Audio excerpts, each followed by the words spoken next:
I'm Lara Trump, coming to you from my home in New York. Joe Biden has reached an all-time low as he abandons the most basic of American principles. Joining me is the former commissioner of the New York Police Department, Bernard Kerik. Bernie, thanks for joining me. Great to have you back. Thanks, Laura. So in city after city run by Democrats, they've seen a spike in violent crimes after defunding or scapegoating the police. What are your thoughts on what we've seen happen? How frightening is this movement? Well, listen, first of all, a lot of these areas, it's nothing new. Chicago, Baltimore, Milwaukee, Minneapolis. These are areas that have systemically had the extreme violence, major violence, highest murder rates, black on black crime, and the Democrats have done nothing about it for years. And I mean years, like in decades years. What we've seen change is we've seen it growing to other cities. And most importantly, from my perspective, is now New York City. Yep. New York City, from 1994 on, each and every year, from the time Rudy Giuliani took over in 94, we saw reductions in violent crime.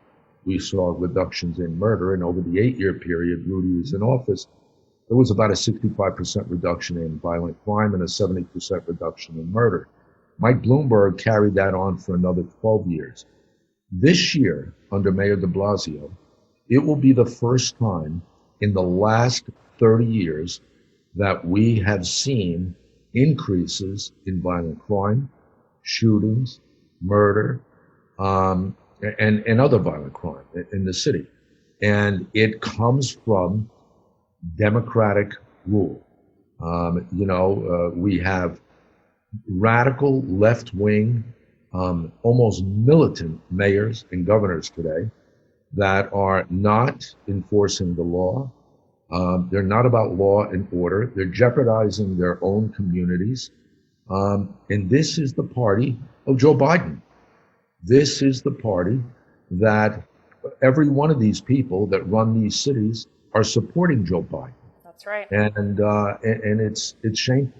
Yeah, it's really frightening. I mean, I live in New York, and I think a lot of people have always looked at New York City as really a dream city. You had the big city life, but it has been for many, many years now a very, very safe place to live. And now I think a lot of people who live in New York really question, is this a safe city anymore? I just saw a statistic the other day that said from the same week, 1 year ago in June, last week, that the shootings in New York City went up by 149%, Bernie. I mean, what are we doing here? And you made a great point.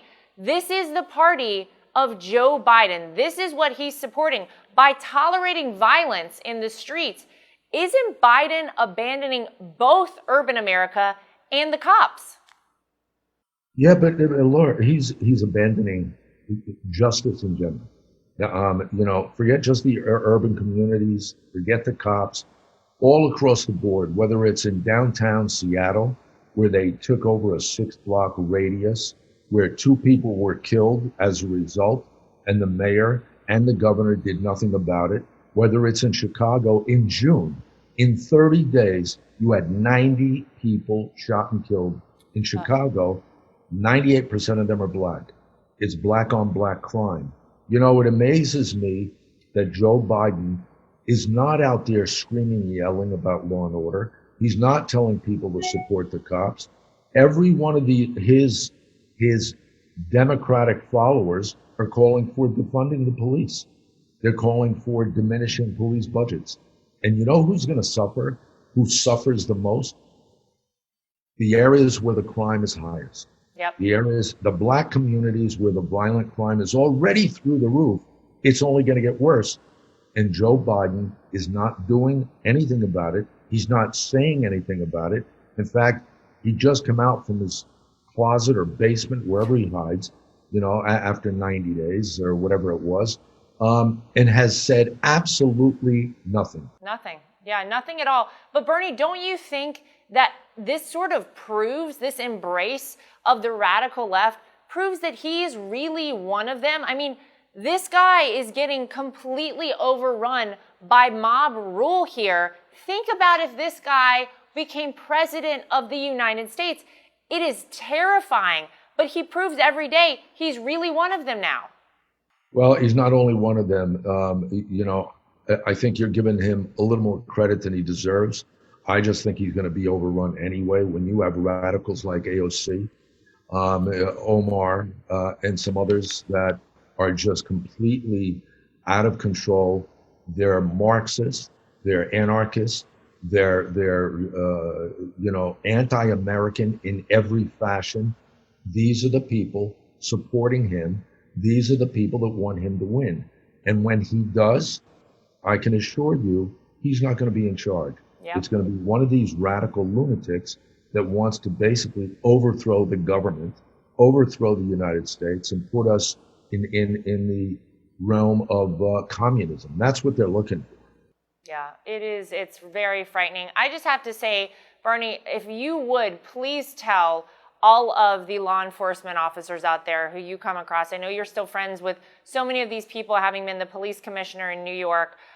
It's a thankless job that these men and women do. And by and large, the majority of people in this country very much appreciate their service. They put their lives on the line every single day for all of us. They run towards the danger, not away from it. When everyone is running in one direction, they're running towards it. We can't forget about 9/11, the way people sacrificed their lives to save people then, especially in a city like New York. If you would please just tell those people out there, and I hope they know it and I hope they feel it, thank you from all of us in this country. They are the only reason, the law enforcement officers, that we have a country. Without them, this country would be overrun.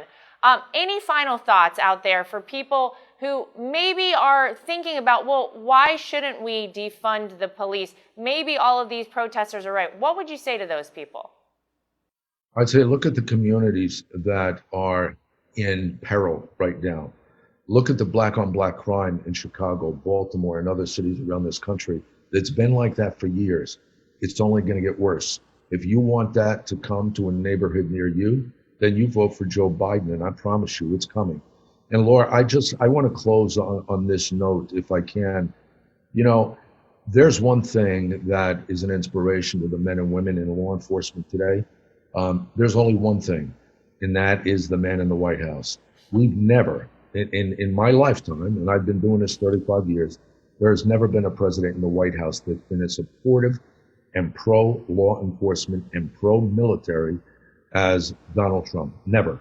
And I think there is one thing that's inspiring and motivating the men and women out there to continue doing their job, and it's him. Because without him and his leadership, I think they would feel completely hopeless and in despair. So, I think on behalf of all of them, I have the right to say thank you to him, to you, the people in the campaign that's pushing to get him reelected. There's never been a more important time in our country's history to work on an election like there is now. Well, thank you. We appreciate that. And as always, Bernie Kerik, we appreciate you being with us. We hope to have you back very soon. Thanks, Laura. By supporting violent protests, Joe Biden has crossed a thin blue line that protects the very fabric of American society. That's the real news for today. If you'd like to get involved with Team Trump, go to DonaldJTrump.com or download the official Trump 2020 app from the App Store or the Google Play Store.